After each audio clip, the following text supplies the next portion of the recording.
Ladies and gentlemen, welcome to game number 1 between Team Happy Cloud and LTK, No Time to Die. We did go ahead and have the coin flip that happened before the game. Was LTK that actually won the coin flip, and they have chosen map pick. They are going to be taking us over to Battlefield of Eternity. But before that happens, why is my second ban not on the screen? Second ban, I am going to slaughter you. 1 second. I can fix this. I bet I know what happened.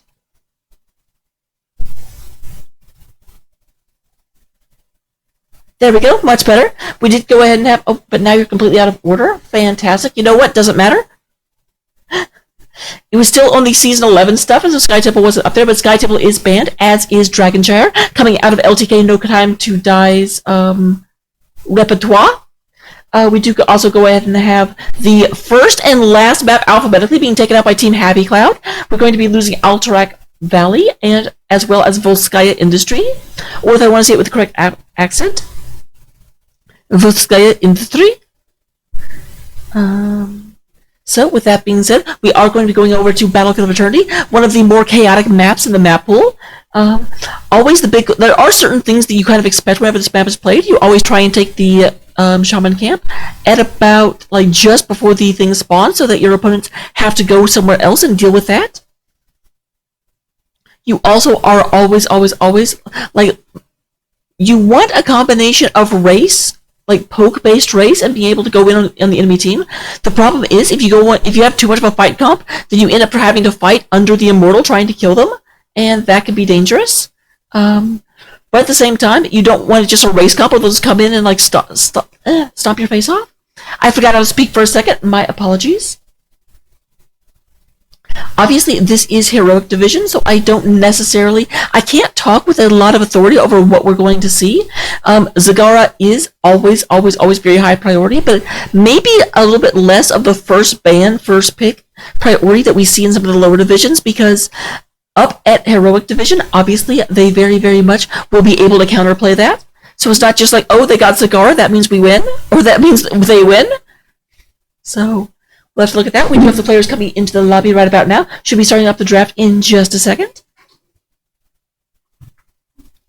So it does look like players today. And go ahead and talk about that, because I know that. We do have R275 Delta, as well as Brent Michaels, Galaxy Quest. It does look like Saber is here.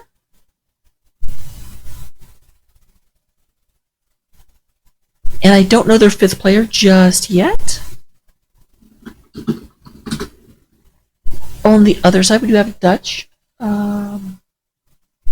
Ree is here. Rob is here. Sorry, I'm just kind of making sure my overlay is correct.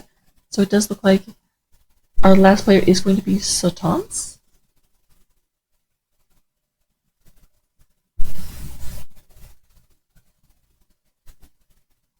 And our last player on that side is indeed going to be Fade. So, okay, we've got all of the players. Fantastic. Sorry about that. May not be the best thing. Caster ready. So we're about to get into the draft, so let's get into that. So I can talk a little bit more intelligently. Not a lot more intelligently, like keep your expectations kind of level, but we should be able to actually have things to talk about other than, hey, it's Battlefield of Eternity. Speaking of which, where's my camera?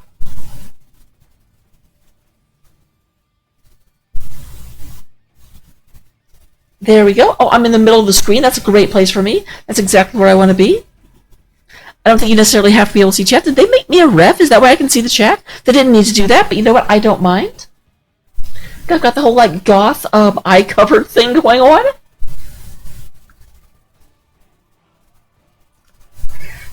If my hair is going to do this, maybe I should do the entire cast like this. We've got the first ban coming out on the side of Team Happy Cloud. They did, of course, get first pick and first ban by virtue of the fact their opponents took map pick. I don't think I could do that. It would just bother me, like, endlessly after a while. So they are taking a little bit of time trying to think about exactly what they want to get rid of, and they do finally get rid of Chromie. Chromie can definitely make being under the Immortal very treacherous, because the slowing sands combined with the possibility of being stunned is just a terrible situation. We do, in fact, have the Zagara first ban is just as devastating up at this division as it is in some of the lower ones. So, fantastic, I guess. I actually got invited to a match, and so I took my gloves off, and now I realize my arms are naked. Clearly, you guys have a right to expect higher quality accessories from your Sun Avoidant caster. My apologies.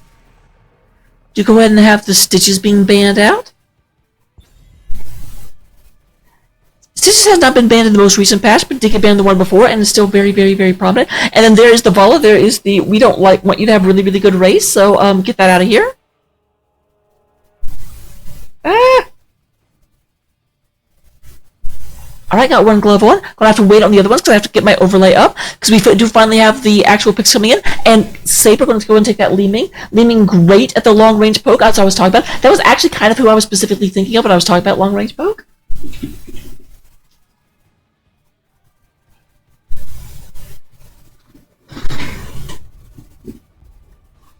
I lost my other glove for a second. That was a problem. So we do go ahead and, oh, interesting, Stukov and a Nubarak. A Nubarak definitely a terror on this map, being able to kind of chain that double stun. And just kind of keep you within these stun rings. Almost as bad as Abathur can be.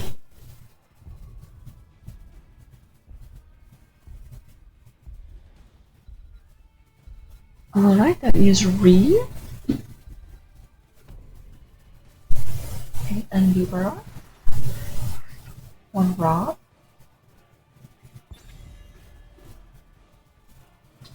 Color please move so I can see. Huh, it does look slightly tinted, actually, now that you say that. And I'm not sure why.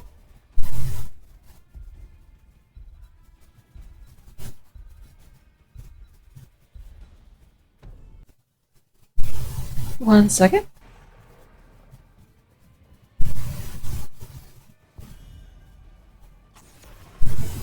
There's not any weird filters at play. I am slightly confused. It's not as extremely tinted, but the purple does look better on that monitor than it does the preview. That's annoying. Would you go ahead and have Anna coming out from Delta? And then Brett Michaels getting on the Blaze. Well, I was looking at that. We did have Sylvanas and Cassia being taken out.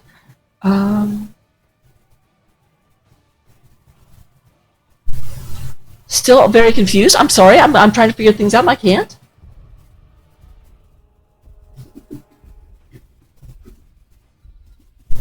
Sonia on the Starns. I'm being very distracted. And Solon takes that gray name.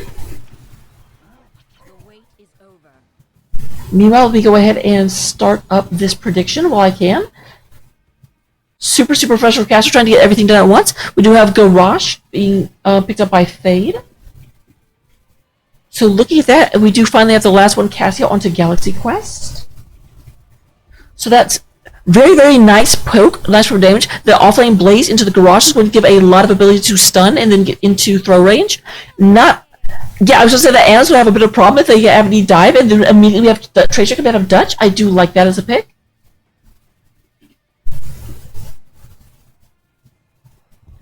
Alright.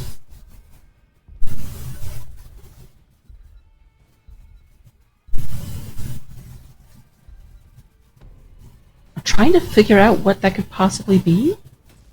And I do not know. But you know what? We'll go ahead and get into the game. Hopefully that will be better. I don't know why it would be, because I don't know what's causing this one. But you know what? We'll deal with it.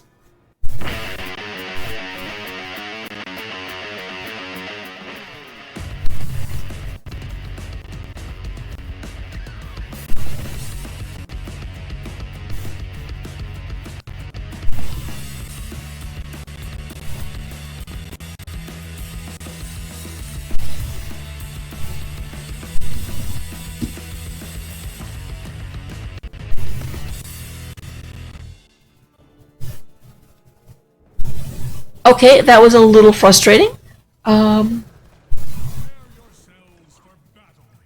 Sorry about that. That seemed very loud to me. I turned it down almost immediately, but still.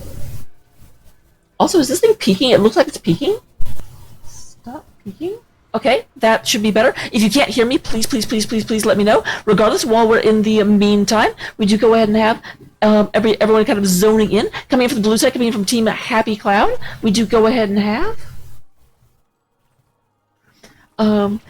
Delta coming in on that Anna, Galaxy Quest playing the Cassia, Saber coming in on that Li Ming, Brett Michaels is playing the Blaze, and Fade coming in on Loktosh Garrosh.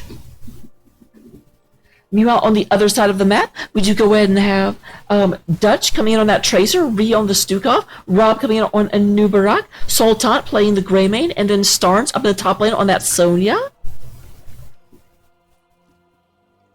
Oh, is it ref mode that was causing it? That's okay. I am obviously not made referee quite often enough, so I did not really recognize that.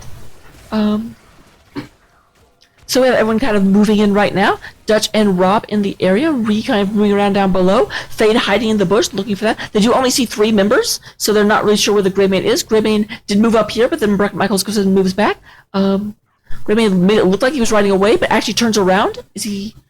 I almost said, is he going for the top camp? But then, of course, he's not. The camp isn't there yet, but it looks like he is waiting for that spawn. It will spawn in about 5 seconds.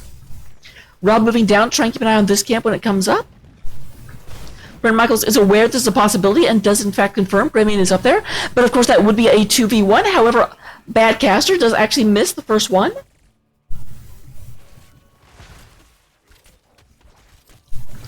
It does look like we're going to trade out the initial camps. Bottom one going to go to the side of Team Happy Cloud, while the top one does go over to the way of License to Kill, No Time to Die.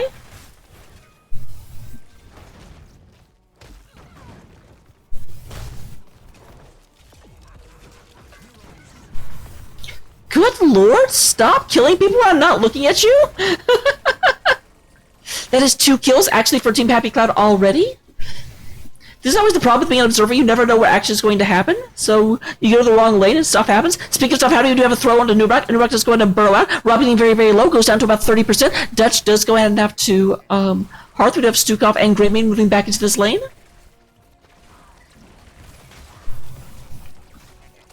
I've been moving in right now. Fade coming in from the side, looking for those throws. Right now we do go ahead and have Li Ming being harassed a little bit by Tracer. Does move back as Fade moves back into the area. Looking at talents at level 1, we do go ahead and have new habits picked up by the Blaze, already up to 3 stacks. No other questing talents being picked up by anyone on the team. Teams, I guess I should say.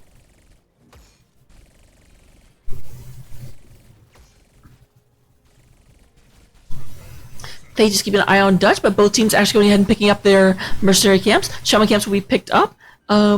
This one actually seems to have a cloud because there's immediately. We'll have to see if they stop over on the side of License or No Time to Die. I can say License to Kill, but that's like saying a region. Like you have to specify which team. No, they do hold off on just a second, but Galaxy Quest is moving over.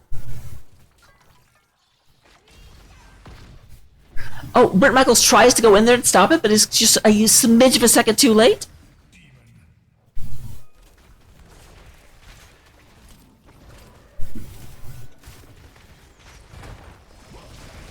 Alright, we do have a little bit of aggression. We have a fight over the bottom angel. Ilariel is being fought over. Thade gets very, very low. Dutch right on top of them, trying to get this done. Saber moves back in order to make this uncomfortable. Dutch does get smacked on a little bit and does actually have to back off. This is going to trigger a retreat coming from the side of No Time to Die. They're going to move down to the bottom angel, but this is a trade-off. Who's going to get to halftime first? It is super, super close, but it does look like, in fact, the red team does get the angel killed, or halfway before the devil does.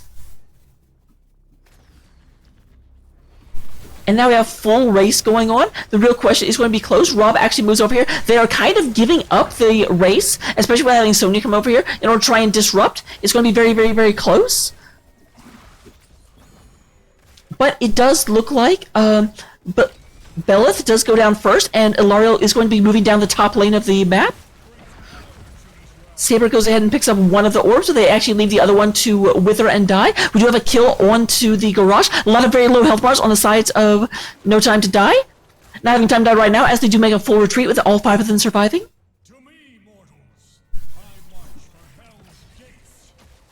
But this is a very, very, very big cursor. Get out of there. You guys don't want to see that cursor, I don't think. I frankly wish I could hide it, but I can't. Alright, is moving down. We do have the damage going into the front wall. The Angel's already moving in and does get taken down. Only gets the front wall down. Here's a lot of aggression coming over here. Dutch getting it down to about half health. Rob is going back out the midway. Meanwhile, we do actually have Blaze having to hearth back, leaving the bottom lane to Sonya for just a second.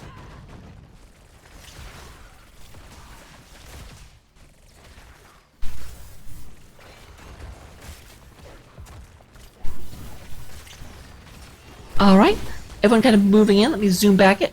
I always think the further zoom level kind of hides things from you. Nice triple stun coming out of Rob. That was amazing.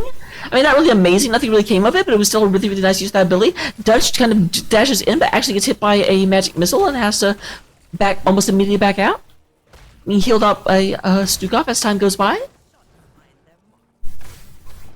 Sonya is down here cleaning this up. Brent Michaels is aware that's happening, but is not really able to get over there. Meanwhile, there's a full fight going here at the top camp. Sultan is moving through here. Galaxy Quest is in the front line. That's a little bit dangerous.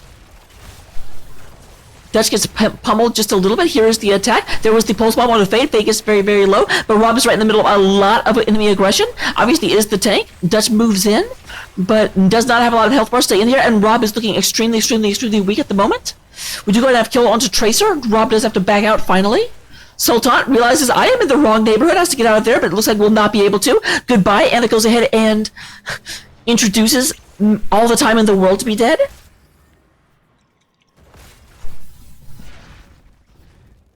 Looks like Sonya was planning on coming up. It turns around after the fight goes south. We do have level 10s momentarily secured for the side of Happy Cloud. We are going to go ahead and see Nano Boost on that Ana. Wave of Force coming from the Li Ming. Warlord's Challenge on that Garage. And Blaze and Cassia indecisive. Can't wait for you any longer. We're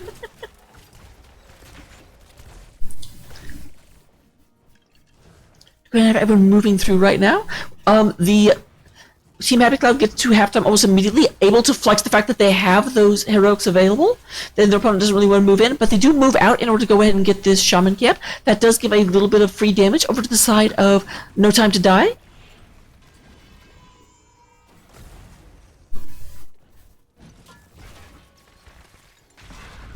Level 10's picked up for both sides at this point. We do have Quantum Spike, Leap, go for the Throat Cocoon, and Flailing Swipe. There's a nice throw onto Tracer, recall back out in order to keep from actually dying. We do have Sultan in the back line looking for this. The bunker comes down in order to keep any deaths from happening easily, but we do have a kill onto Ana. Rob extremely low. Brent Michaels trying to get that done. There is a stun onto Sultan. Sultan has to fall back. Dutch is very, very low, trying to flail around at the edge, but Flailing Swipe comes out and trying to keep them off. But at this time, we do have no healer on the side of Team Happy Cloud. An Angry Cloud is being ridden down here to try and stop Fade. Or maybe just to try and get experience, actually.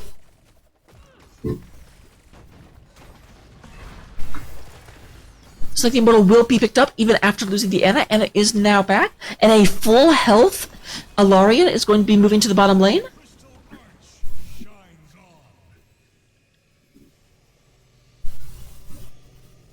Alright. Here he goes.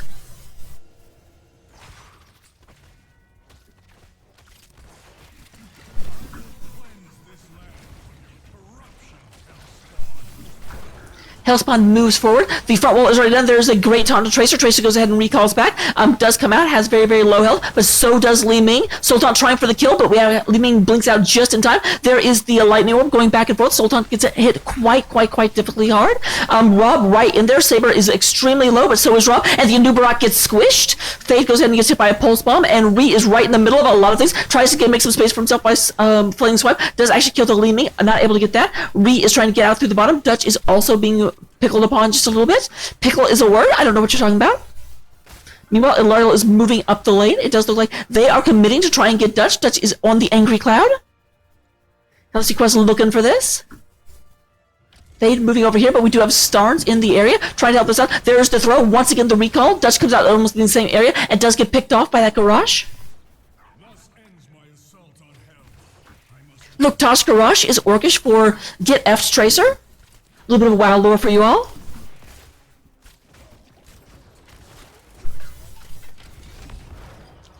Rob goes ahead and stuns the Anubarak. There is the throw. There's a double. No, that was a leap after it. Never. I was like, how is it a double throw? How did that work? We have Garage being taken out by the Nexus forces. Brent Michaels goes ahead and charges in, but just charged right into tower range. It's being picked on a little bit. It is a With Garrosh not here, it is a 4 versus 3 in favor of Team Happy Cloud, but Tracer is on her way back right now. Meanwhile, at bottom, we do have the Khazra camp being picked up by Sultan as they start to move in up here.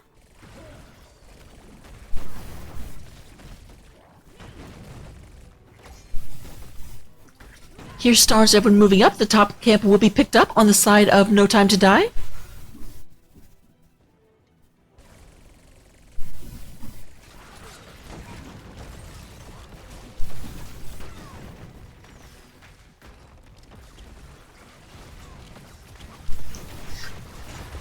Here's everything. Nice double stun from Fade, but Fade does get stunned almost immediately afterward and is not really able to capitalize.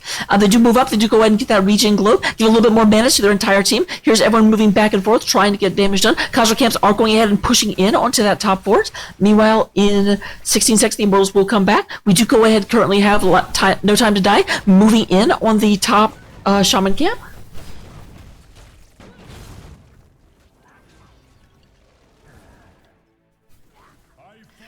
We do have some catapult pressure moving into the middle, but right now we go ahead and have the fight over the middle camps.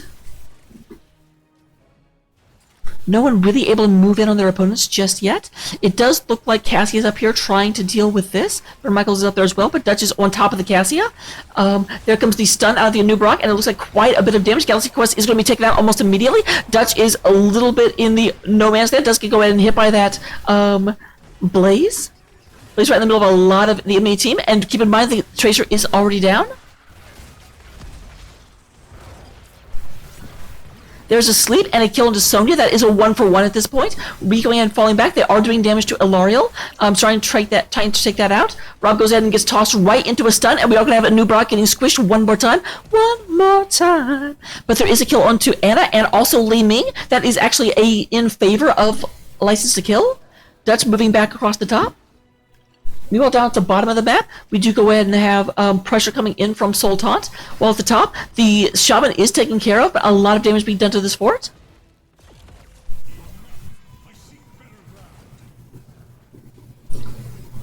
Ilariel is half dead thanks to the aggression of No Time to Die.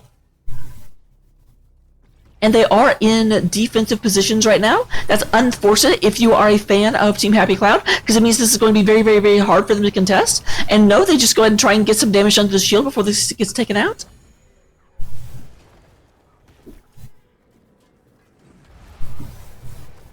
This will be going down to the south because the southern fort is barely damaged. Once again, they actually let the regen globe expire. I'm surprised by that. It's a tiny bit of experience, but even more importantly, it's free mana. Like, you've already got... Okay, I guess Dutch is not a good example of that. Dutch doesn't really have mana.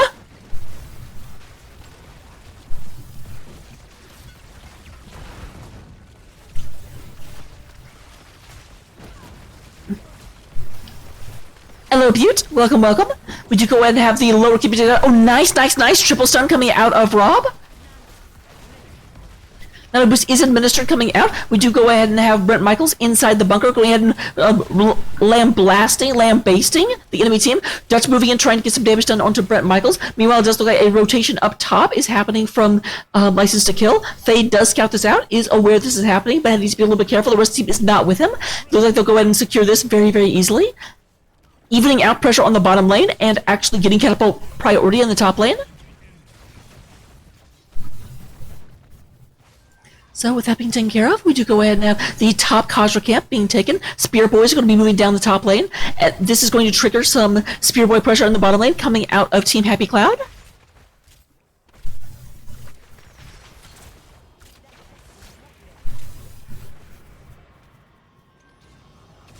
Meanwhile, a little bit of aggression coming on the top of the map. We do go ahead and have the Khazra camp reaching these walls. With that being taken care of, there is a push-in. A little bit of damage being done. There is a stun. Unstoppable comes out on the garage. And there is just... Oh my gosh! That was a boot from heaven? That was the, fastest I've ever seen a beetle die outside of real life? That went down like one of Anub'arak's actual beetles?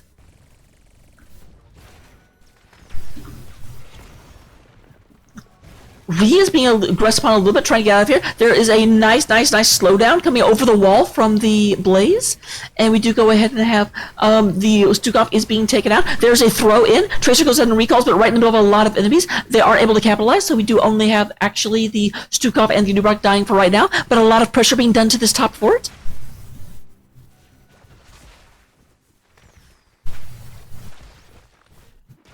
Meanwhile, we do go ahead and have Starnes and Sultan moving down here to stop the aggression on the bottom lane.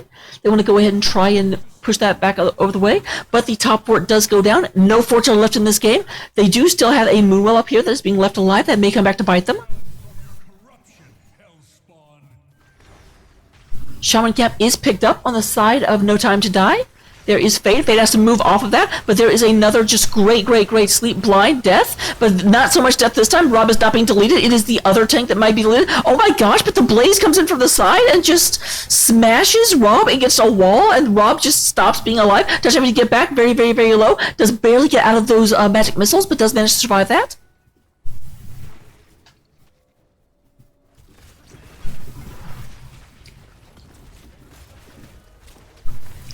Alright, Brent Michaels, I saw that.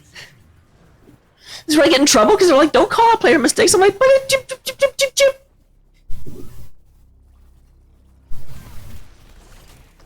Alright, it does look like Belial's going to take a lot of damage.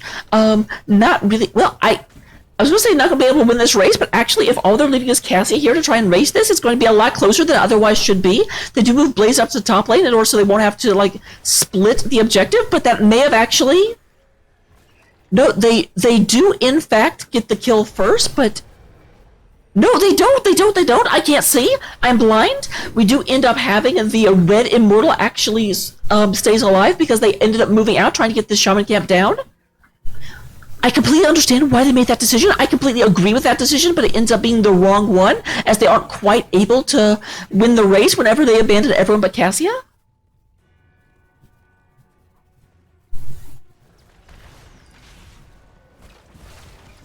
Alright, here's everyone else moving on through. There's a blast onto the front wall, and Belial is moving in, going to go ahead and say, you know what? This camp is stupid. I hate this fort. Get it out of here. You know, demons get a bad rap, but they're really just very energetic groundskeepers. Fade and Saber moving out a little bit up in advance, but Ree is going to go ahead and be aggressive upon. However, here is the push in from Rob. Unstoppable comes out in the garage in order to keep a lot of collapse, and that is going to cause No Time to Die to go ahead and get out of there.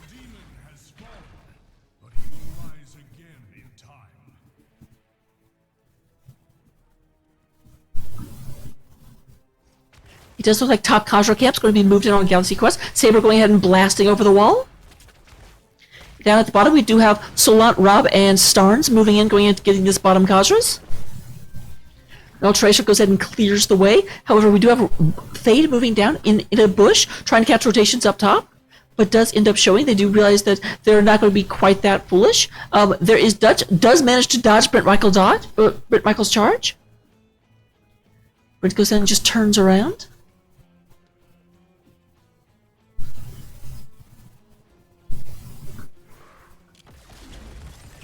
Best band in the universe. I got that song stuck in my head. I apologize.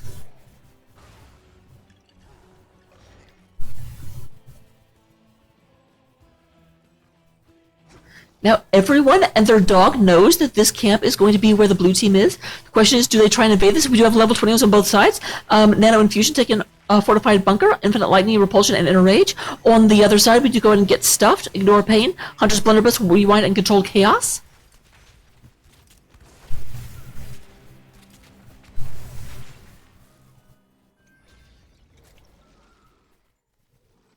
So Immortals are coming out in 14 seconds. Do they try and burn it fast? Because the problem is they can't really get to this in a good period of time. It will get to right here. They really have to overextend. There is the Li Ming, slightly catching Sultan.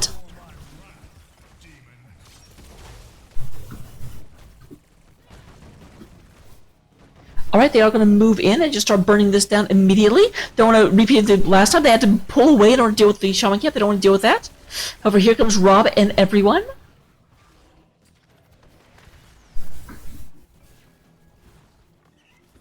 It does look like the call could be made. Let's defend here and also go ahead and take this camp. This is a good call because their opponents don't have a camp they can actually take. They either have to move in and aggress. Rob is a little bit far out in advance. Needs to be careful. Does go ahead and get stunned and thrown. Does still, I believe, no. The taunt goes ahead and prevents them from being able to burrow out.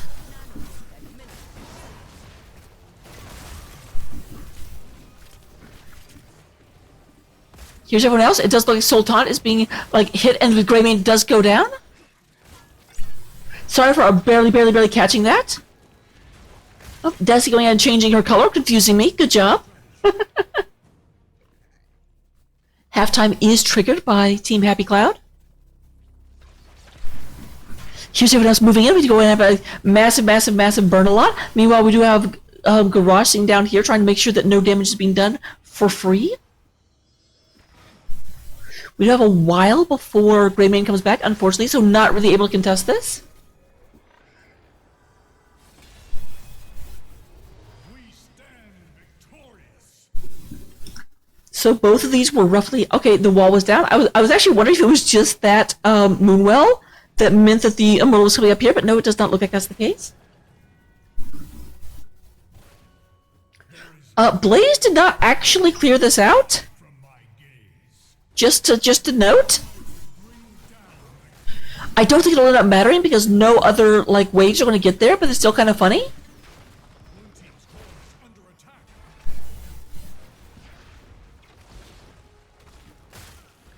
All right, here's the damage coming in. Everyone is back up. It is a 5 versus 5 once again. So with that being taken care of, we do have quite a bit of damage coming through. The Immortal is down to about 70% shields. Dutch is in the corner trying to get stuff done. Does avoid a lot of that Li Ming damage, trying to look for the flank. There's a stun onto the Garage. Unstoppable comes out. Both Blaze and Fade have to Unstoppable. They have burned that already. All heroics are up on the red side, but Li Ming, Blaze, and Nanoboost are all down on the side of our Happy Clouds. There comes the leap, goes in, and we do have the kill onto Cassia. Brent Michaels charges in, but is not able to get a lot done. Very low health bars on the side of Team Happy Cloud. Reach goes in and knocks them to the side. Brent Michaels looking very low, and it's going to be taken out.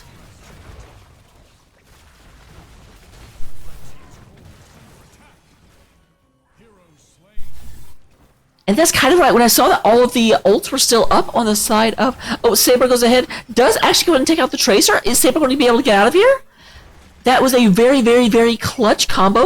Tracer was not expecting that. And be able to do full combo with Tracer, one of the most mobile heroes in the game, is something.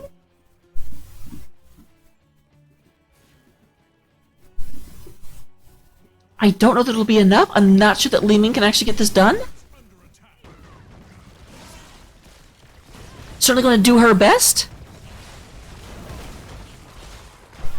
Saber goes ahead, gets a lot of orbs in, but we have the paint scratched. The core shields are down. We have damage coming in. Li Ming is doing everything she can. She's trying, but she is not going to be able to get this done. We have core down to 20%. Galaxy Quest is back. We had chunky lightning through, but it is not going to be enough. It is not going to be... And we do have no time to die, has no time to lose either, as they win game number 1. Well done. Congratulations. Wonderful.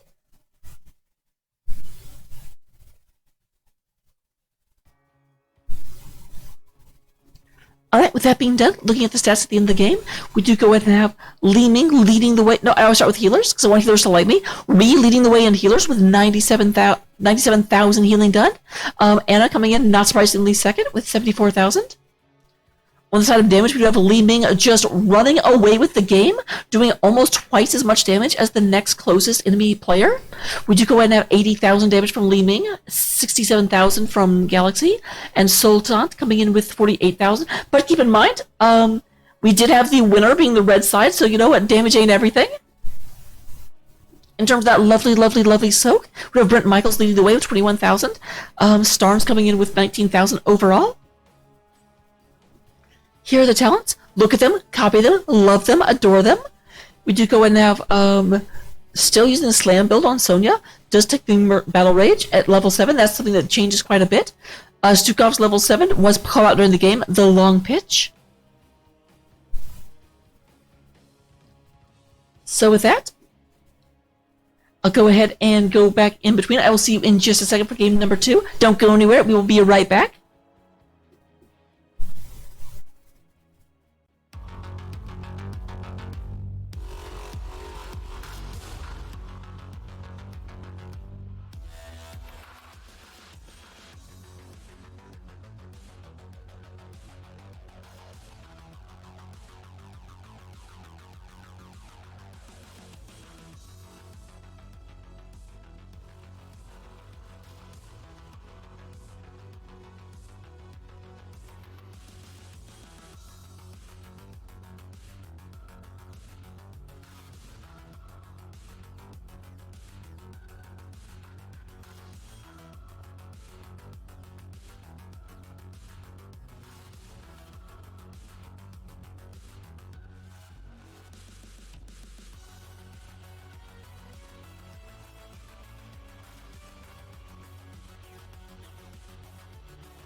Hello, hello everyone. Welcome to game number 2. We are on Tomb of the Spider Queen, or if I want to say it correctly, Tomb of the Spider Queen.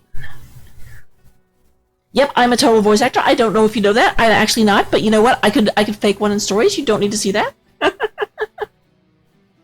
So we do go ahead and have, once again, first pick and first ban coming out of the side of Team Happy Cloud. This does mean that LTK has chosen this map. This is kind of the map you go to when you consider yourself better at brawling than your opponent, because this map is tiny and you absolutely just can kind of rove the map. It's interesting in that there's an offlane, but there's not a traditional offlane, because the 4-man can be in the offlane in like 2 seconds. It's ridiculous.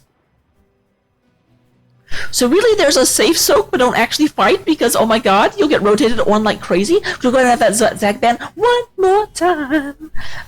Zach, no interest in having that in. Stukov is banned out. They decide they do not want Stukov going around. Thank you very much. Butte, I try.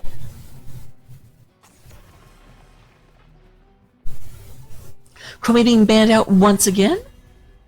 So, interesting. The same bans, or actually, not the same bands, but still sticking to the Chromie, even though Chromie was not used and they lost. So we actually have picks coming out. Picks are amazing. We love them. Same bands coming out of the side of No Time to Die, but that is not super surprising. Obviously, when you win the game, you don't have to change anything. And Galaxy Quest going Junkrat first thing. Trading in their Cassia Gladiator boots for what? Galoshes? I don't know what Junkrat wears.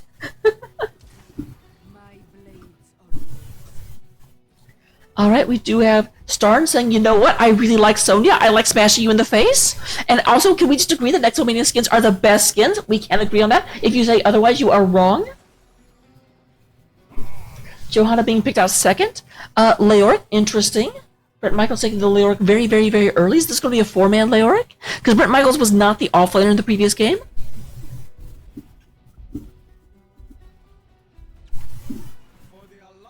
Actually, no, he was, because he was the Blaze. Never mind, shut my mouth. Delta coming in on Anduin. She's like, you know what, I don't want to be Anna, I want to be Anduin.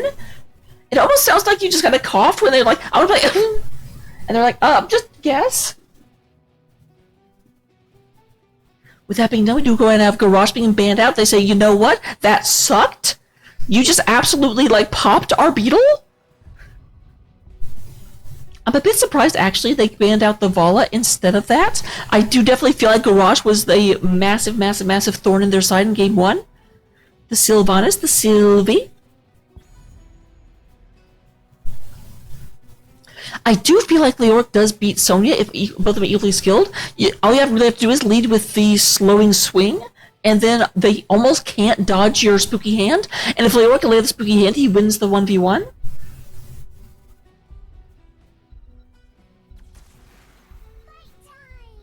Fight time! I do think Brightwing may be my favorite voice actor in the game. It just cracks me up every time. And Sultan actually staying with the same one. Rob and Ree changing out. The R's are changing. The S's are staying the same. I don't know what this means. But it is definitely consistent. With that being said, Saber, are you going to stay the same in keeping with what we've seen? Are you going to be Li Ming? We'll find out in 2 seconds. Nope. Does go to Cassia. Does ruin what we had going. And then we do go ahead and have Fade getting on the Dibbles, because Garrosh was kind of cruelly taken away. Okay, I literally try and type Dibbles, and it's a problem because my program is like, I don't know who Dibbles is. I do like the cooldown on this map. Very, very, very aggressive wave clear. Let's go ahead and get this started up.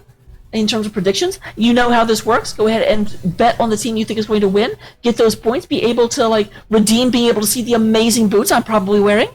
Redeem, you know, my amazing art or my tarot readings or facts about my life or whatever the heck you want to do. We're going into the game. See you in 2 seconds, but you will not see me because I am going to ninja vanish.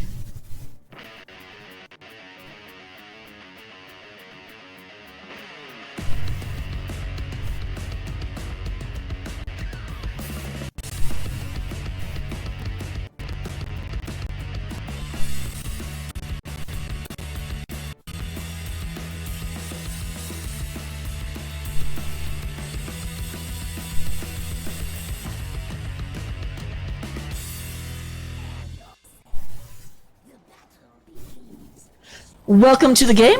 We are here in game number 1, trying to come back, trying to make this a 3-game series. We do have Team Happy Cloud coming in from the left. The Bruisers in blue, the Cobalt Crusaders, they are.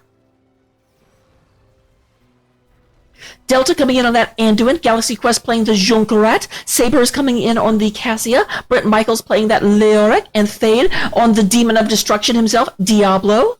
On the other side, the Renegades in red, the Crimson... I don't even know. Crimson Crushers. We do go ahead and have Dutch playing Gul'dan, Ree on that Brightwing, Rob coming in on Johanna, Sultan on the Greymane, and who did I miss? Dutch playing the Gul'dan.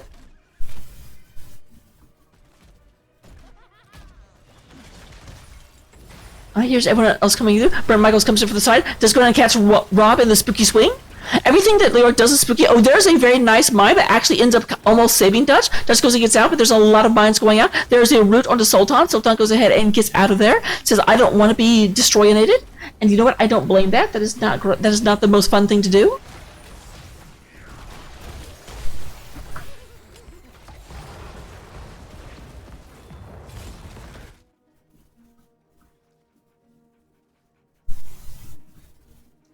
Alright, everyone kind of bouncing back and forth. Doing a bounce.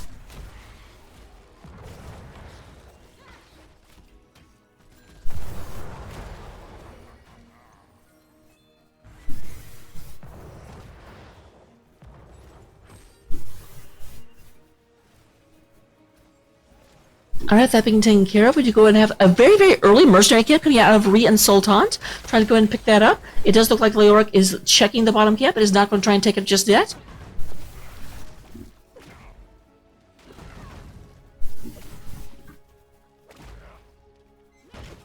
So Anduin is moving over here. Anduin, you might want to get a friend. It does look like Saber's going to come up and be like, I'll be your friend, Anduin. Saber is so just wholesome and wonderful. I love it. We do go ahead and have Echo Corruption coming out of the Gul'dan.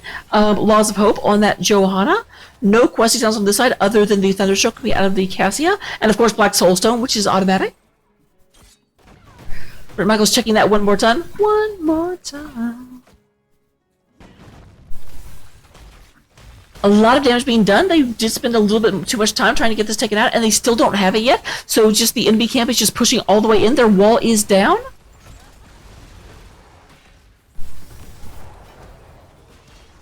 With that being taken care of, we do go ahead and have the camp being taken away, but the entire front wall and the moonwell does go down to the aggression of No Time to Die.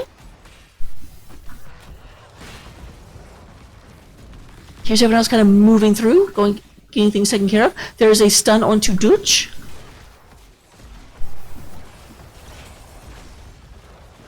Everyone else kind of moves through, goes in and gets taken care of. There is a... I kind of feel like that shouldn't actually affect Brightwing. Brightwing can fly. But there is a spin onto Rob. Rob goes in and walks back. Brightwing comes in right in the middle of a lot of enemy forces. But here comes the flank coming in from the side from that Cassia. It was not Cassia. Cassia's from the other team.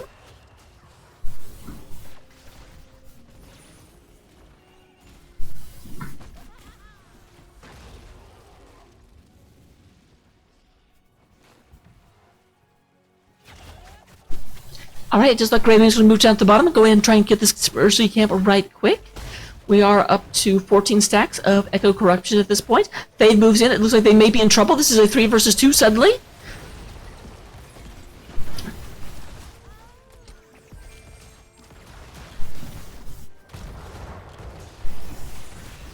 Junkrat's having the best time.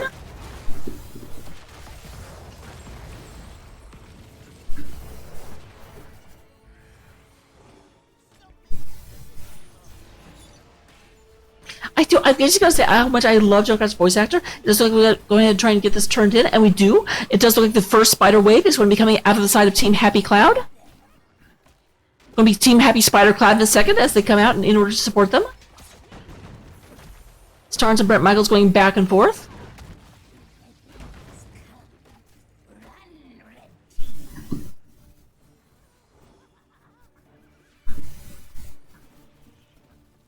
Spiders are out. This one is kind of all by itself. It's going to be immediately focused, but Brent Michaels comes in. That did not seem to do as much damage as I expected. No, we don't have Neo Peasants, never mind.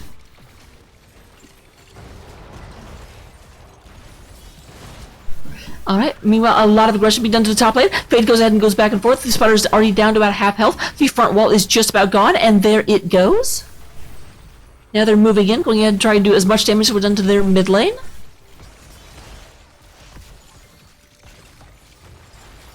And there goes just immediate death wave, takes out the Moonwell in one hit, but they're going to have to fall back. They're moving down to the middle Spider, which is just about gone, but has also gone ahead and gotten the entire wall. There is the unstoppable Johanna, is able to get out with no real issue. Now we do have a turn-in ready for the side of Licensed to Kill.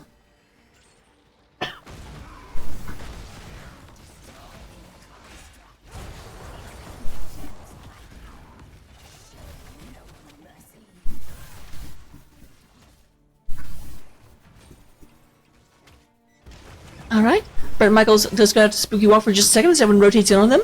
As soon as Spooky Walk happens, they go ahead and rotate out. There is a great polymorph on the Fade. Make sure that no one actually gets caught.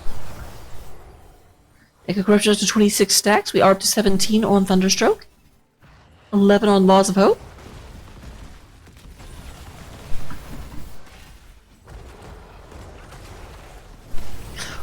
Oh, that's a great point. Horrify will be huge. Because they're bunching quite a bit so far. Though to be fair, actually Junkrat, Anduin, and Cassia can stay back. If they had a more bruiser-heavy team, then they would be a little bit scarier. Galaxy Cross takes a lot of damage. Junkrat goes ahead and blasts himself into safety.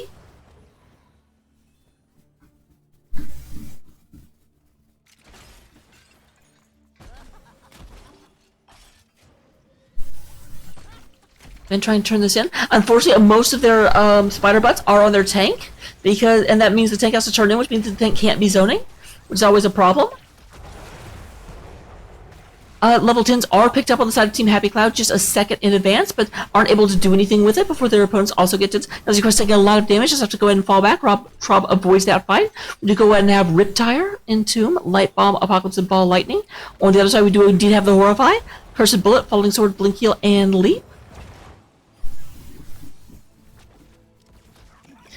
With that being taken care of, we have a lot of attention being paid. Brett Michaels down. There is the Entomb, but unfortunately, actually, most of the another great polymorph. Rob goes in and gets pulled back. They actually nullified that Entomb quite a bit. The enemy team was not able to really get much out of it.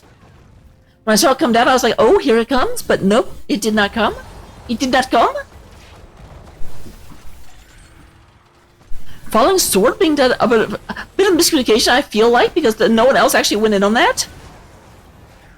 There is the Diablo combo going ahead and landing.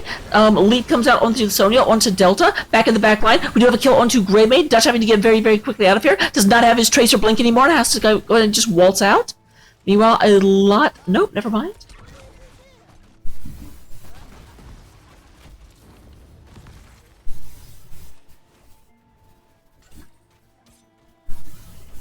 We don't quite have turn-in yet. Oh, never mind, now we do. As I say that, I am corrected by the game.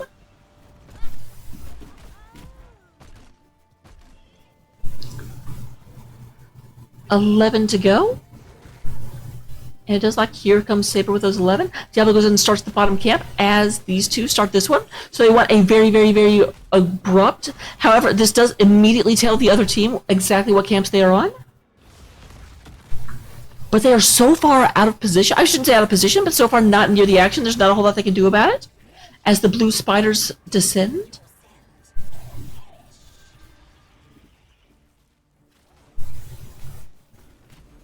So we will have Giants coming out to support the bottom lane. Meanwhile, the mid push seems to be where the attention is. Although, as I say that, we do have Leora rotating down to the bottom.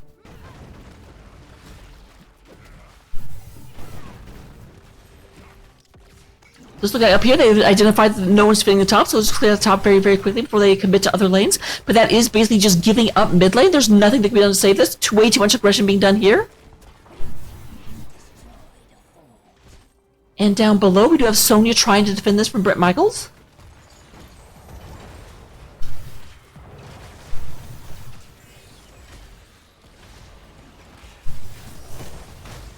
It does look like they have rotation coming down from Team Happy Cloud into the back.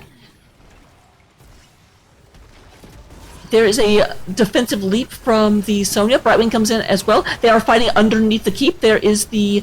But no combo actually lands. However, it does look like this bottom fort will be going down. Meanwhile, while they were fighting down here, there was no way they'll stop this turn in. Rob goes in and gets those turned in real quick.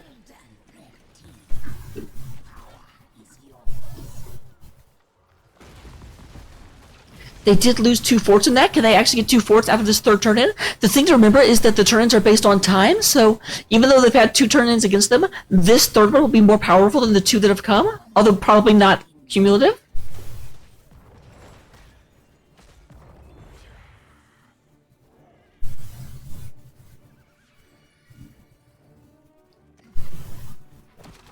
No one down against bottom. Brent Michael's trying to clear this up, but it does not do the most damage just yet.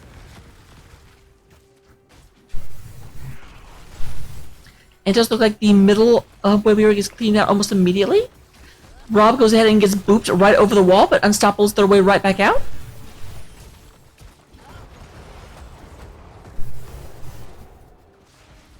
Bottom Web Weaver is also cleaned up, so it does look like this will be very, very successfully defended. None of the forts actually go down. Middle Moonwell does get taken out, but the other 2 stand. Meanwhile, keep in mind, Licensed Kill does not have any Moonwell still standing towards the middle of the map.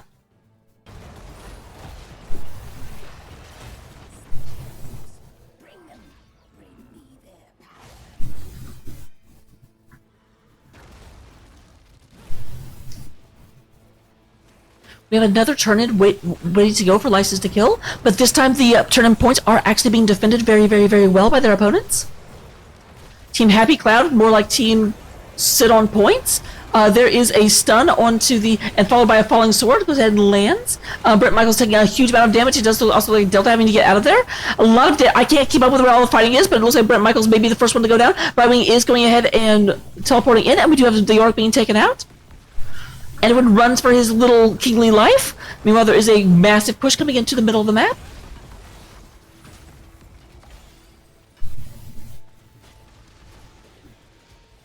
And here comes turn-in number 4, it looks like. Oh, not quite. I misjudged how many they're actually turning in. They do have enough, but they really, really, really need Johanna to get those turned in.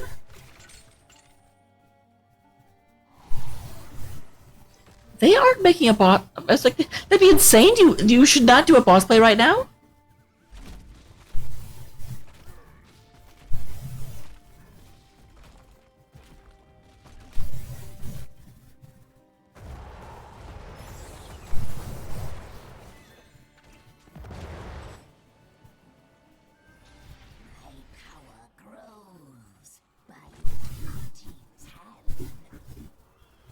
Alright, Rob, be careful.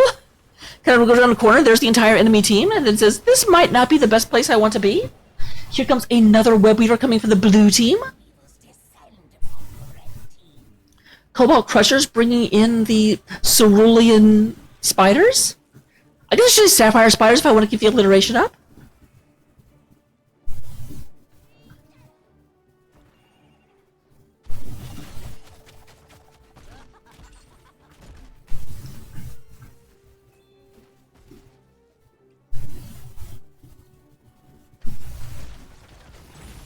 Alright, it does look like bottom lane is their focus right now.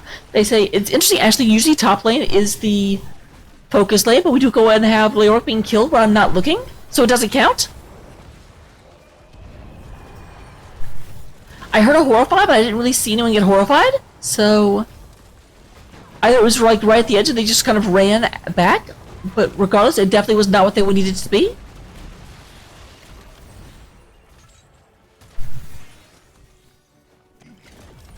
You can see aggression onto the middle, but it looks like Brandon's going to go in there and just clean out the spider very, very quickly. So they actually do manage to not lose anything. They lost some, like a couple of front walls, but all of their keeps do still stand.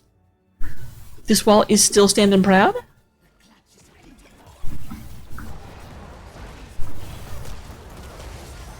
Faye takes a lot of damage. I went ahead and heard that cursed bullet come out. Does get hot by that. Oh, nice! And he plucked right out of the air by Anduin.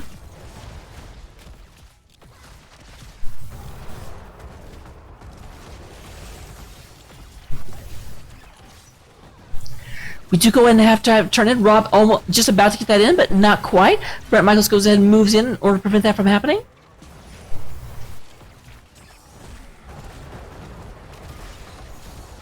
There is the light bomb, but no one actually able to be hit by it. Starnes in the back line does not have leap available. Actually manages to just barely survive that. I thought Starnes was dead for sure, but I was incorrect.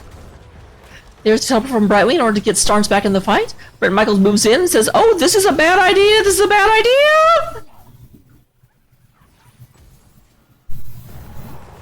Pro level casting. Does look like they went and tried to get a mercenary camp. This might be a terrible idea. Just Rob barely does not land in time. And we do have Gul'dan being taken out. Is a 1-for-1 with Leoric already being down. And it just looks like there is a retreat coming out from No Time to Die.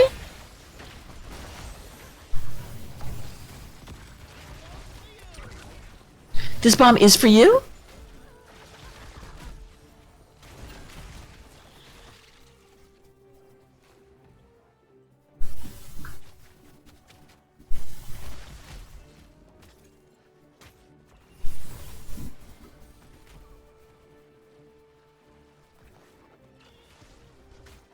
We do have the Web Weavers moving up, but unfortunately the lanes were so pushed in that they're not really getting a whole lot done.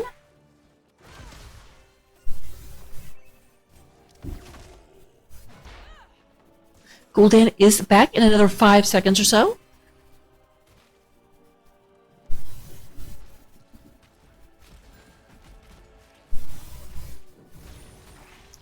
It does look like, seeing everyone up top, they are going to try and get some aggression done down here. They need to be careful. Anduin's already moving down. There actually is a full 4-man in this area.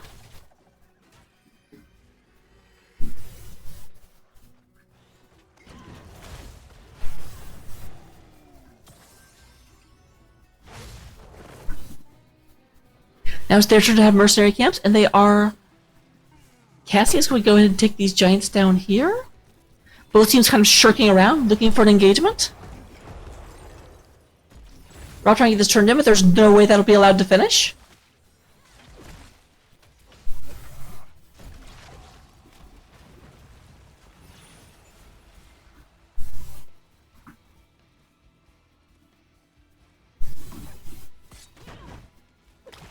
Oh, and very, very gutsy. We do have Team Happy Club going up to the boss pit. The question is, will this be sniffed out, and will we be able to have No Time to Kill move in and take advantage of the situation? Right now, it does not seem like they've realized it yet. Either that, or they have realized it, and they say, you know what, we can deal with the boss in a second. Let's go ahead and put aggression on the map. Let's take structures back. There is the Web Weavers coming down.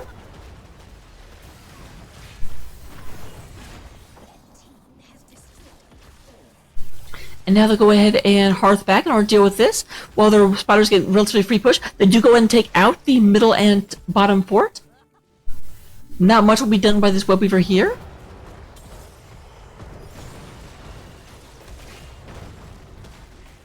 Here comes everyone else kind of moving in. It does look like they do lose the front wall to the boss, but that looks like that will be about it. Their opponents were not really able to support the boss. More play to actually get off the map and try and, you know, do serious damage with it.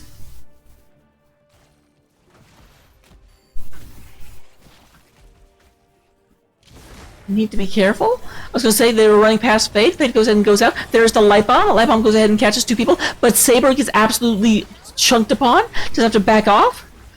Cassia blinded is just one of the funniest things in the world. Oh. Okay, that was amazing. We're going to look at that in a second.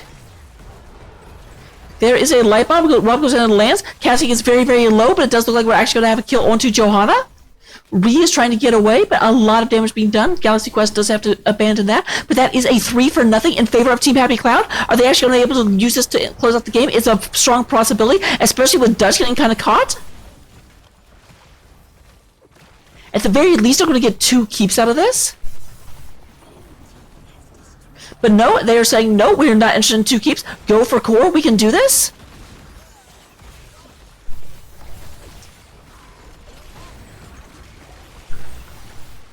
And the core just... No, actually that was Brightwing's health bar, not the core. My bad. Fade has to back out. I was going to say, how is the core dying so fast? And this, oh, it's not the core. That makes sense. Oh, GG called by Brent Michaels. Don't be the first one to call GG. What are you doing? Rude.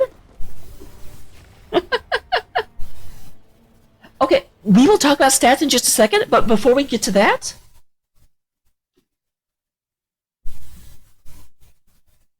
so this is the fight in question where they were really moving through. They were going down to the bottom lane.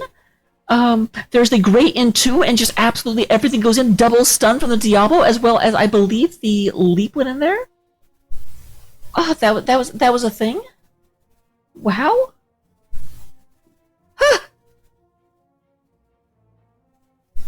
All right. Looking at the stats at the end, we do go ahead and have Brightwing coming in, leading the healing numbers with 85,000, 79,000 coming out of the Anduin with Mr. Delta. Or Miss Delta, I guess. I don't actually know. We do go ahead and have Dutch on the Gul'dan with 56,000, Junkrat coming out of that Galaxy Quest with 48,000, and Greymane coming in with 46,000. In terms of the ever-important soak, we do have Sultan winning the way with 15,000, followed up by Saber on the Cassia. So, with that said, we have a game number 3, ladies and gentlemen. Get hyped, get excited. Before I do that, though, let me go ahead and see if anyone actually made any points from that. Oh my goodness, Ronan, you... Ronan runs away with it. With 2% of the votes, Ronan gets the pot?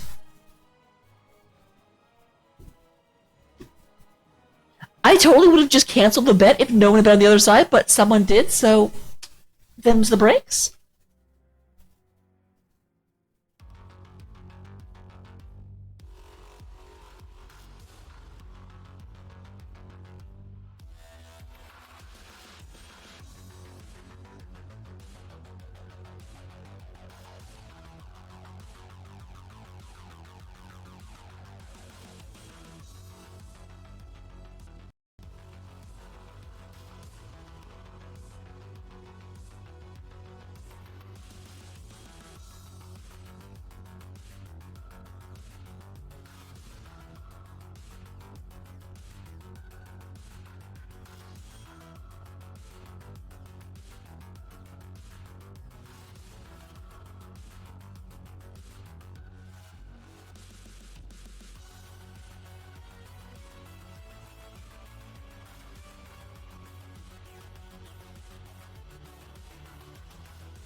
Hello, hello, hello. Welcome to game number 3. We are 1-1 between Team Happy Cloud and LTK. No Time to Die. So, this is going to be game number 3. We are on Infernal Shrines. We started off on a Diablo map, then we went to the Spooky Spider map, and now we are back to Diablo to finish it out.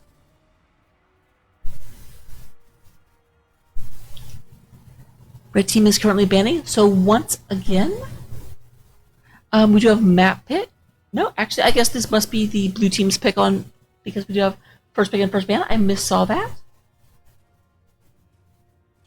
So we did have the red team choosing first pick this time, so they get the first ban. They go ahead and still keep Zagara out of there, which is very interesting to me because they have first pick and they still get rid of the Zagara.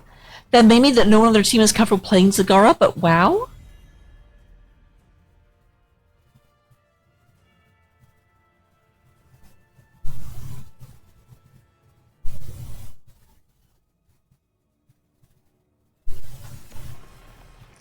You go ahead and have the Vala still being taken out, and this time the Cassia.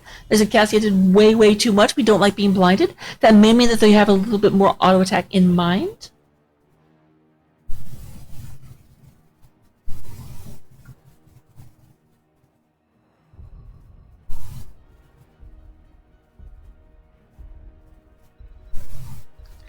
This is the problem with being a caster, because I'll be talking about stuff, and they'll look over and be like, oh, hey. Hi. I'll start like looking at myself like, crap, I'm doing stuff. You have Chromie being the first one. They banned out Medivh instead of Chromie, and Dutch just immediately grabs that Chromie.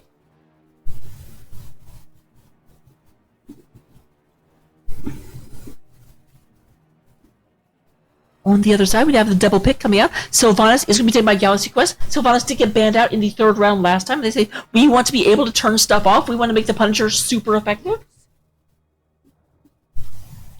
And then we do have Brightwing being picked up by Delta, taking that away from Ree. So Stars is saying, you know what? Why break what isn't fixed? I mean, why fix what isn't broken? Staying with Sonya says, you know what? The caster does not like to change, have to type stuff in, so I'm just going to stay the same hero. Make her job super easy, and I appreciate that. We're going to take the Anduin, just kind of swapping heroes, swapping healers. My mouth just made a sound that I'm not used to it making.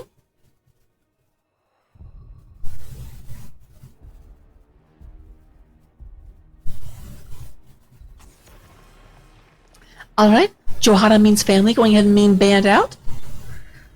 So this is basically what I'm seeing is the teams hate being blinded. We have Cassie being banned out, we have Johanna being banned out, and now the Dibbles. Neither team having a tank, and actually 2 tanks banned out at this point. But will we see the Garage again? They did not ban Garage after Garage kind of like messed with the game 1. Brett Michaels does go with the Deheka.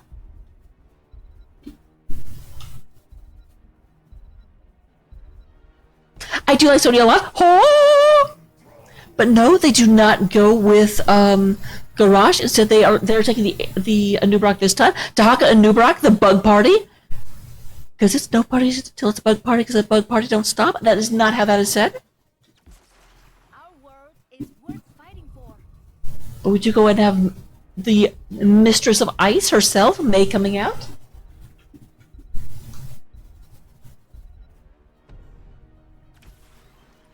And, ooh! Maiev, I love this pick. Definitely not a hero I get to cast a whole lot. Very interesting to see what you can do, Mr. Sultan.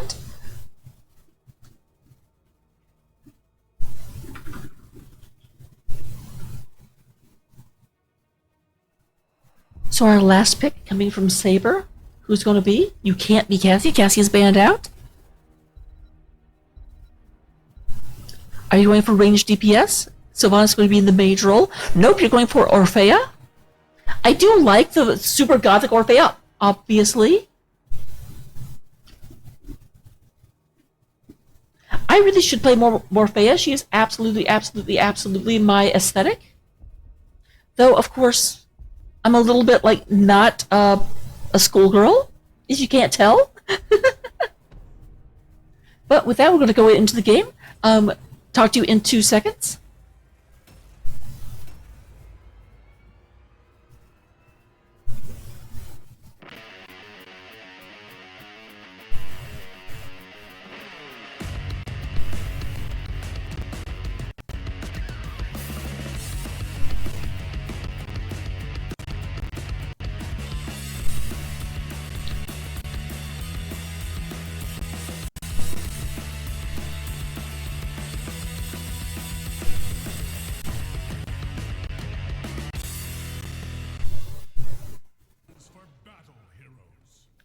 Alright, and we're going into the game.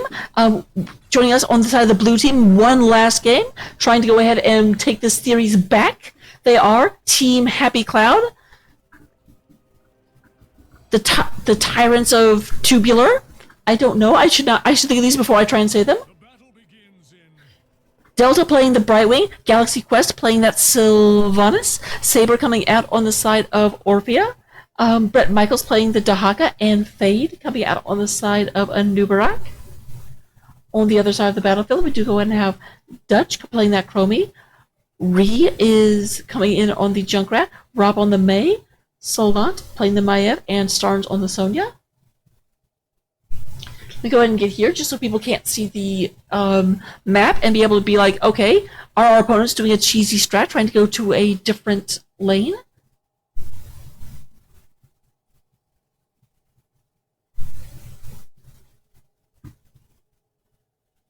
Interesting. Apparently we're pausing for bio. Well, why did you say you were ready if you weren't ready? Hello? Unfortunately, I can't even really... Okay, let's talk about stats real quick. So far we have 0 kills being done on the side of the blue team and 0 kills being done on the side of the red team. Actually.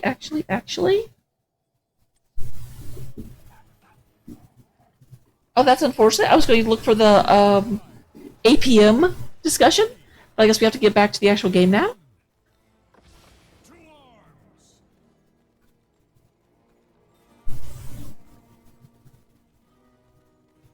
Oh, thank you very much. Let me start that poll real quick before we get too deep into it.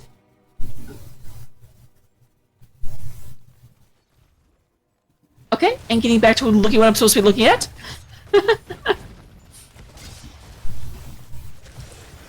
So with that being said, we do go ahead and have Sultan going ahead and moving through, trying to grab someone, but ends up just barely missing with the Q.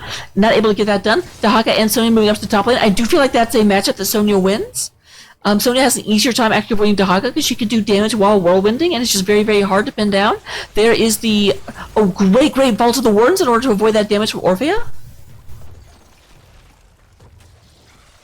A little bit of damage onto Chromie, but he's going to get out of there just fine. There is a pull in from the Maiev, supported by Brightwing in order to keep anything bad from happening. Let's go ahead and zoom out a bit. I think. Only questing talent L level 1 is that deep breathing from Chromie. Already up to 8 stacks, by the way.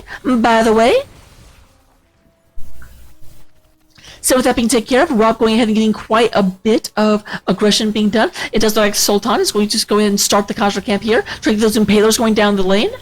But there's going to be an invade coming from the other side. Chromie is pulled out. Pull-out game is strong coming out of this Anduin. And it does look like Fade and the Team Happy Cloud are going to be taking this Spear camp. So you know what? The Spear camp is ours now.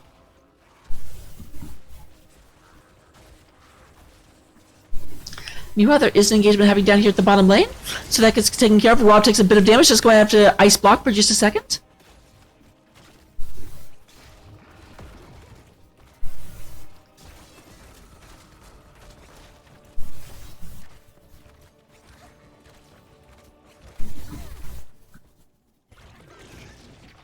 Picking that up very, very, very nicely.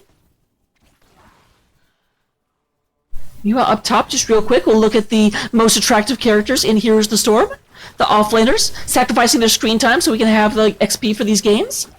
Yes, I did completely steal that from GZK. I don't care. Not going to apologize.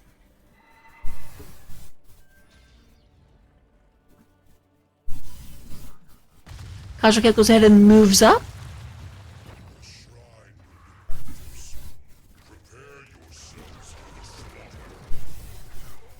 Alright, Shrine will be coming up. It will be up at the top of the map. Does look like it's going to be a Mortar Shrine, so probably the worst early game protector you can get.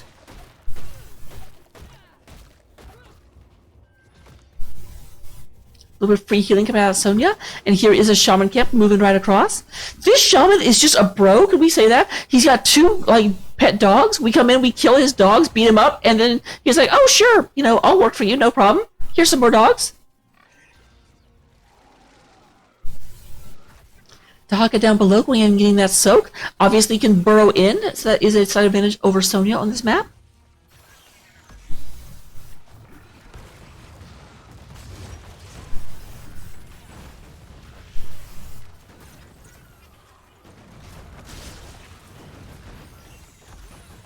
Alright, we do go ahead and have the move in on No Time to Die. up to almost halfway done with the objective already. With Dahaka not being here, there's not a whole lot they can do.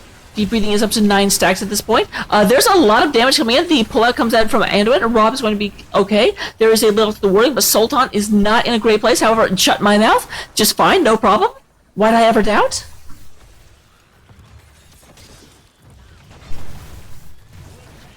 We do go ahead and have a kill onto a Nubrak coming from that May, but I think Chromie contributed a lot. I saw a lot of sand falling on the beetles. Rob, meanwhile, in a lot, very deep, but it's going to be just fine. We're going to have the Orpheus team take out next. Brett Michaels goes ahead and pull into the Jaws of Death, and the Jaws of Death will clinch. That is a 3-4-0 in favor of License to Kill.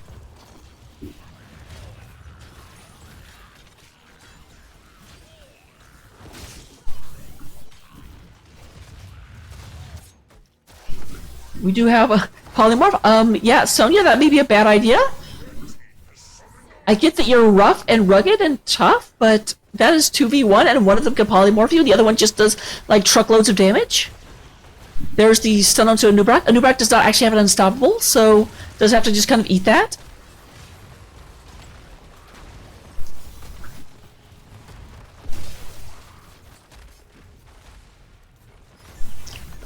Front wall is going to go down. There is the John Cena on the Fade. Fade goes ahead and burrow charges out of there. Would you go ahead and have everyone moving down below? I'm a fool, don't you see? And he's waiting for me down below, down below. I apologize. I sing a lot of songs you guys have never heard of because that's just who I am.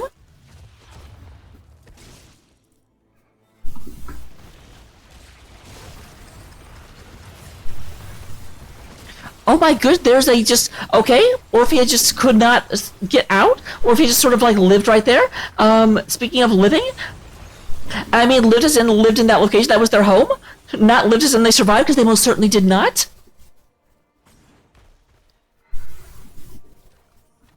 Galaxy Quest and Fade moving over here. It is 4 kills to nothing in favor of No Time to Die. Being very true to their name at this point, and so far in the game, not dying at all, because they don't have time for it. See what I did there? I'm so clever. Call me Vecchaz. Alright, we have double soaking going on with Dahaka and Sonya.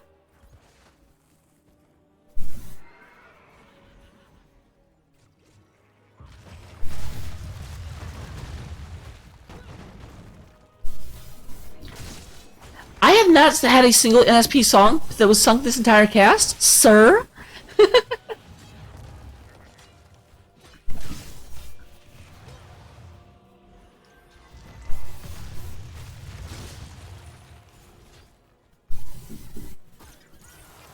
We do have the Cosmic Camp moving in, but it looks like we have a little bit of aggression. Rob going in, Fade goes ahead and burrows underneath the wall. Going to be just fine. Meanwhile, they do go ahead and clear this out, trying to get the Cosmic Camp able to do some damage to this front wall of Team Happy Cloud. Level 10s are picked up. We do go ahead and have Ice Wall, Temporal Loop, Light Bomb, Containment Disc, and Leap. On the other side, we do have Blink Heal, Cocoon, Isolation, Wailing Arrow, and Crushing Jaws.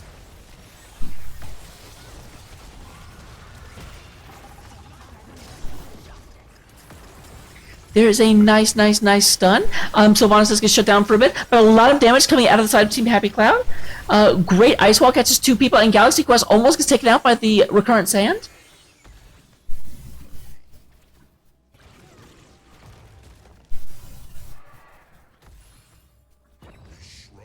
One of my best friends is actually 8-Bit D, and so when I saw 8-Bit Output, I was like, wait, is that... She doesn't play HOTS?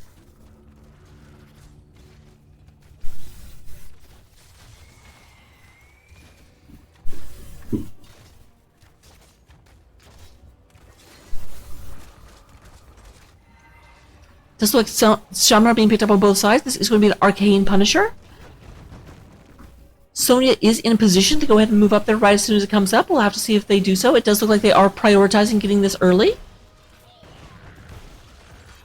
Their opponents are actually going to go ahead and try and get Shaman damage up top. They're going to hesitate for just a second to clear this out before they move down. Or maybe they just won't move down at all. You know, that's also a thing they can do. They do have Sylvanas.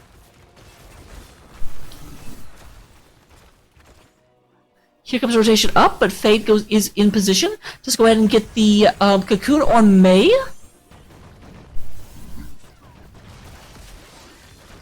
They have one skeleton minion left, and Maiev is going to go ahead and just secure that.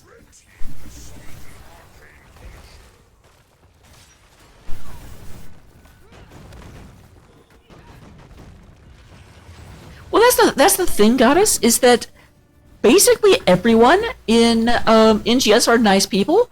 I mean, there are exceptions. I won't name names, but there are people that I would not invite over to my birthday party. But for the most part, I would say like 90% of the server is at least decent. Maybe not friendship material, but definitely like, if I ran into a party, I wouldn't be like, ugh.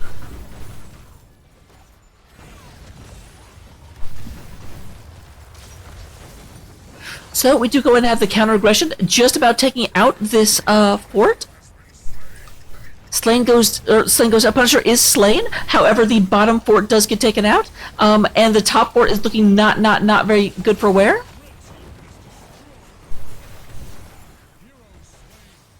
Dahaka does get taken out finally. A lot of aggression, a lot of attention, a lot of time before that actually got done. Now Sylvanas is going to be able to lead a little bit of aggression, but as people start rotating south, Sylvanas moves back.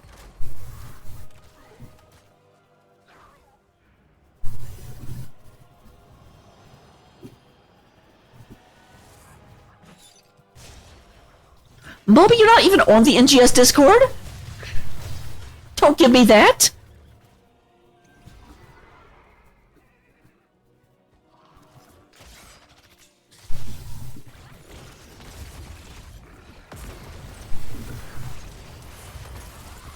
Alright, there's the pullout from Anduin.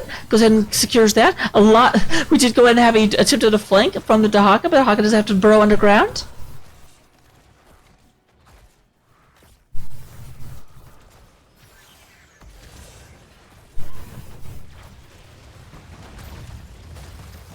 There's a nice double catch by the ice wall, but Orphea does actually miss and gets popped very quickly. This is a great bit of aggression coming in. There's the Entombment Disc. So that's it. You've got Cocoon on one side and Entombment Disc on the other. There is the Brent Michaels. Brent Michaels in the middle did already use their burrow. Going to be taken out. That is a 2-4-0 in favor of No Time to Die. They are up to 7-0. Still have not spent any time dead.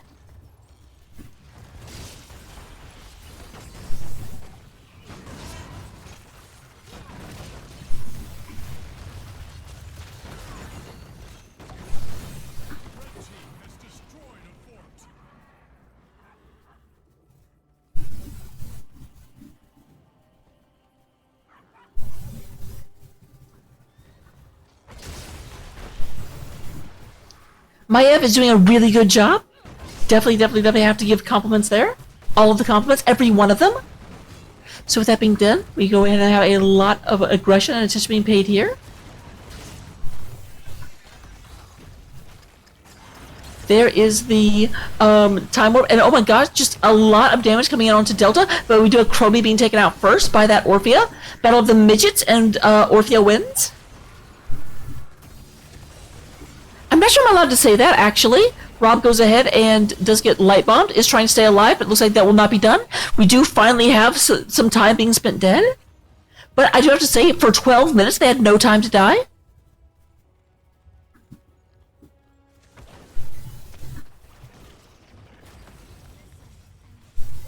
Shrine is active. That should be frozen, I believe. Yep. I'm smart. That's not always the case. Every once in a while, it will go back to the other one, but it's extremely rare.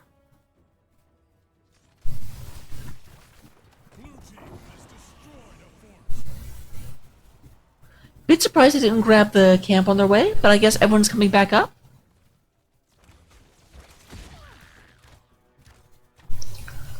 So with that being taken care of, we do have a bit of aggression down here as Ree, Sonya, and Sultan were threatening to come in through the bottom lane. Already about halfway done with the skeletal minions. Our Team Happy Cloud.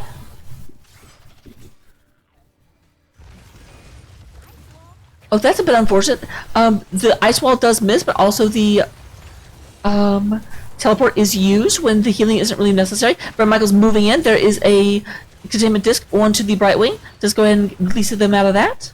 So both isolations have been taken out, or both isolating abilities, not isolation itself. I don't believe. Nope, it is a cooldown as well. I should not have corrected myself.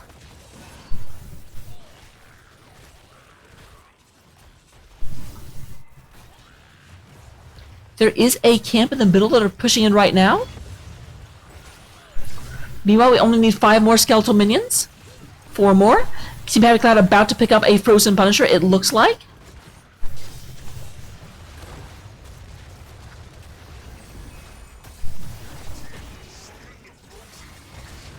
There's another containment disc. Light Bomb does end up missing. Delta has to back out just a little bit though. Very, very low. Cannot teleport to himself.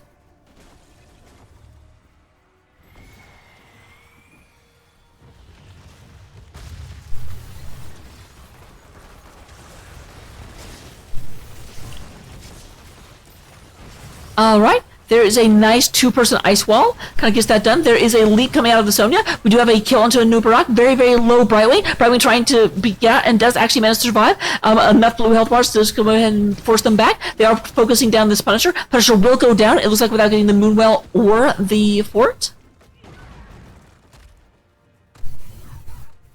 Blue team's Punisher has fallen. A lot of damage coming into this fort here. There is a nice dunk with the Orphea, but the Orphea does go down. 9 kills to 2 in favor of No Time to Die. Looking at talents. It does look like Deep Breathing is done. No other questing talents have been picked up by any of the teams.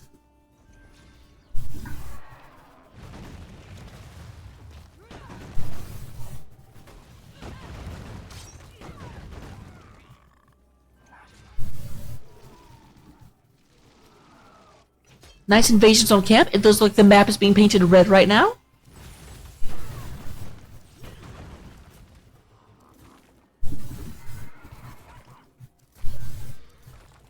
License to Kill is right now trying to get experience. They're trying to get their way to 20. They're very close to it.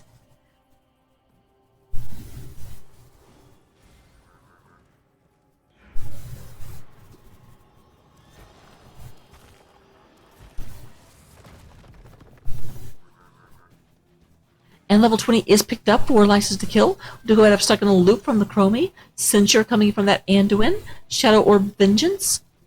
Shatter. And Sonya doesn't know yet. So just like, I'm punching people in the face? Get off my back! Let's go ahead and take Ignore Pain.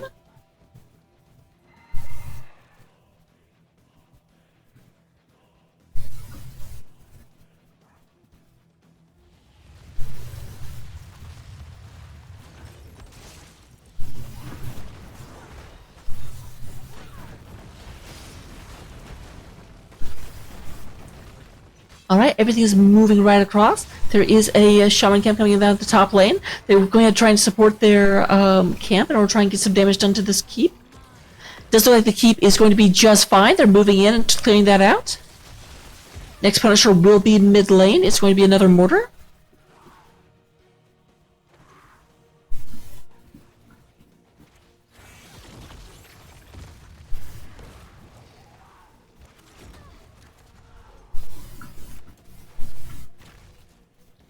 Talking down here, level 20 is obtained for both sides. We do have Invisible Friends, Rewind, Contagion, Engulfing Oblivion, and Sylvanas isn't sure yet.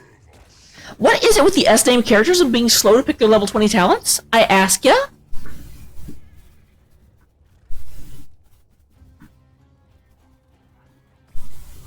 My shrine is active in about 10 seconds. The lanes are cleared out on the side of Team Happy Cloud. This is going to be a fight that really decides. Now, the good news is that this fight is, they have to get through a lot in order to end the game. Does Team Happy Cloud? Coming in from an angle they're not expected.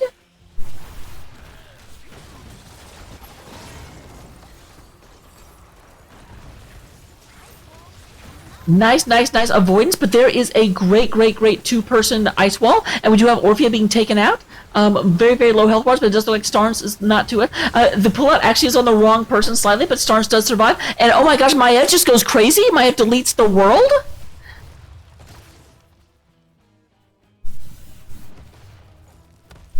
That may be the end of the game. It does look like No Time to Die is moving straight down.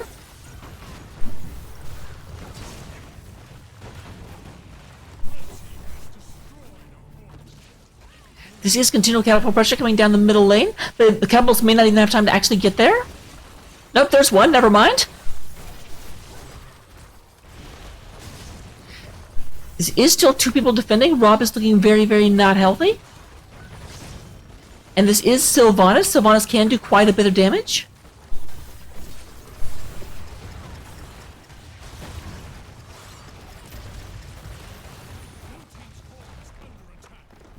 Nope, Blue Team's score is dead. So this is going to be a victory for No Time to Kill. No Time to Die. Mulby is incorrect. The next objective did not decide the game. Because no one got the next objective. But effectively, yes. Let me go ahead and see if I can get a interview going.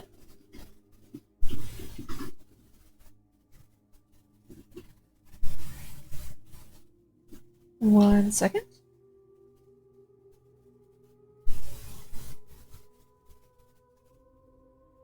Apparently I shut down Discord at one point to try and make the stream work better.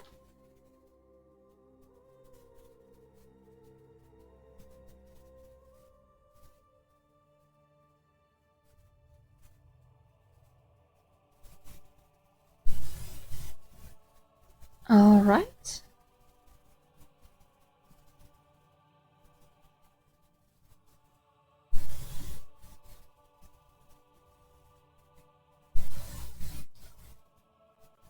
Sorry for the delay, guys. Where is the...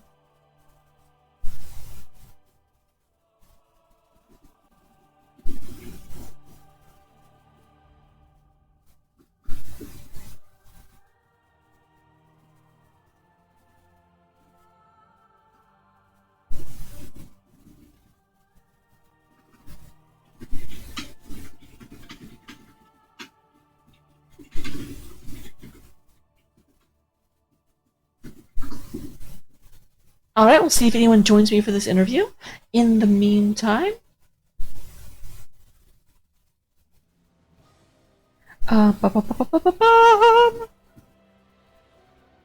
So, we'll go ahead and look at this stuff. We do go ahead and have, in terms of healing, a very, very, very close game in terms of the question of healing. Both teams doing extremely, extremely, extremely well. So about 64,000 coming out of Re and about 60,000 coming out of Delta. In terms of the hero damage, we do go ahead and have Sylvanas leading the way with 43,000, but Chromie basically tied at another 43,000. Great to see. And then... Alright, looks like we will be joined by at least someone. Sultan is in the channel. Hello, Sultan. Hey, how are you doing? Doing just fine. First of all, let me make sure that they can hear you, because every once in a while I've had it mess up. Test? Definitely looks like they can hear you. Let me turn you down just slightly.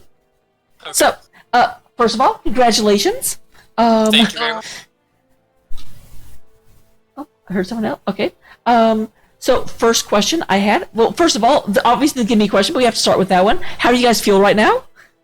Oh, we're ecstatic right now. We're very relieved, and it was super fun. So, had a great time. So it's a great way to start I'm going to call it the preseason, since the season starts tomorrow. Okay, yeah. But yeah, I guess first question is, tell me kind of about how that happened. What you guys decided to start a day early? Did you just really want to be like, we want to start the season? We want to be the match everyone looks at because no one else plays until before us? Sort of, I guess. I'm not the captain, so I didn't schedule the match, but yeah, we pretty much just wanted it done as soon as possible. We all have jobs and stuff, so I guess the schedule worked out for us pretty well. Well, obviously, I was glad to be able to be here. It meant I didn't have to choose between 8,000 different games because yours was the only one. Okay. Yeah, that's nice. Very convenient. So, going to game number 1, Battlefield of Eternity. That was a very, very close game that I think your core was at like 20% when you ended out the game. How confident Yes. were you that you'd be able to push them off of that? Like, was that just a desperate scramble, or were you like, no, they've blown their ults, we've got this, it's fine? We were very confident. So Greymaine's level 16 talent, Eager Wolf, increases his attack speed by additional 40%, and that's very strong against the Immortal. So when you're in clutch moments like that, there was really no worry about them ending the game with the Immortal. We knew going in that it wasn't going to end.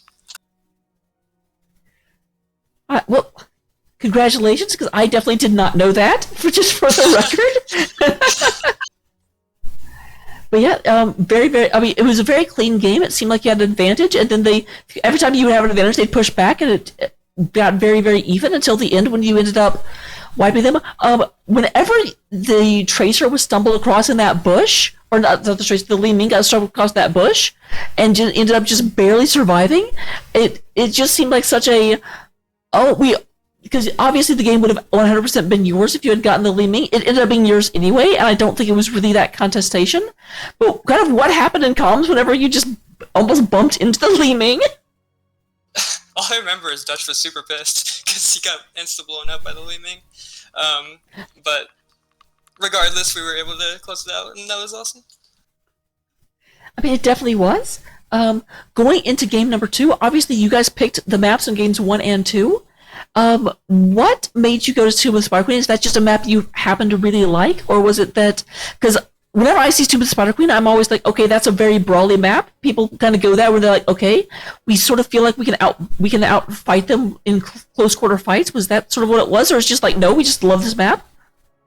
Kind of a combination of both. It's a comfort pick, and also it's a brawly map, and we like brawly maps, so I guess a combination of both, yeah. I love how I ask questions and I like feed you the answer. I'm like, what's going on here? Is it this? If I was in a courtroom, I'm pretty sure people would have objections against me by now.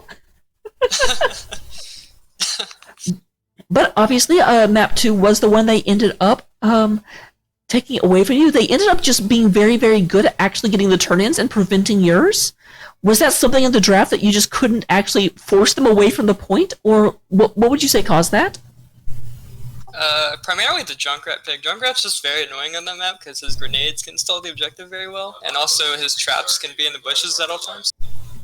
So that was probably most of it. Also, our positioning was just a little bit off. Our comp was a bit too passive, so we weren't really able to take engagements like we wanted to. Certainly makes sense.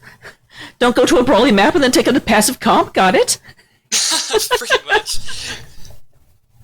And then lastly, we went to Infernal Shrines. That was, of course, the first map you didn't pick. And it was interesting that you always first banned the Zagara, and I kind of expected that not to happen whenever you had first pick, but no, you still took it out. Is that just I hate this hero, I don't even care if we get it, I just keep that hero away from me right now? Nobody on our team really wants to play Zagara, so we just don't like playing against it. Certainly makes sense. And then I do have to say, Infernal Shrines was probably the most dominant map we saw in the entire series. Every other map was very back and forth. But on that one, like, I think until the 12-minute mark, you guys lived up to your name and had no time on your on being dead. So, congratulations there. Thank you. But yeah, was that just a specific strat you had on that map, or what do you kind of attribute the fact that you were able to sort of control it as well as you could? Well, they didn't ban Chromie for Game 3, so we were very surprised by that. Dutch is a very comfortable Chromie player, and that worked out, so we just built a comp around Temporal Loop and blew up whoever we got. It was Orphea like 90% of the time, and we just blew up Orphea, and it worked out. I did definitely feel bad about that. I was surprised too whenever they banned out the Medivh. Is that something you guys have shown in the past, or because it kind of seemed to come out of nowhere? I have no idea either. That was a very odd ban. I don't know. Oh well, I mean, it worked out for you. It did. Those are all the questions I had, but let me go ahead and turn it over to you for the shoutouts I'm sure you want to give. Just shout out to my team, first of all. Shout out to both teams. It was a very fun series. Shout out to the people watching my stream right now. Shout out to your stream. And shout out to you for casting us. Well, it's absolutely been my pleasure. A great way to start out the NGS season. You too. Thank you. Last question I'll have, just for everyone watching on this side. What is your stream? I am twitch.tv/Southdance. I was like, if you're going to be here, at least promote yourself. Okay. Yes. So yep, that is twitch.tv Sultant. If you don't know, it's Soutant, I hope. Correct. Yes. So with that said, congratulations. I'll go ahead and let you go. And again, great job starting the season out right. Currently, you are the only team in NGS with a 100% win rate. Thank you very much. My pleasure. And with that, I'll go ahead and also let you guys go. Let me go ahead and see where we can get you guys rated. If you are here for me, first of all, thank you. Actually, let me go ahead and get this prediction paid out. Let me not forget that. That would be bad. And then, where can I take you? Actually, you know what? What am I even talking about? I know. We'll take you over to Sotat. What am I even doing?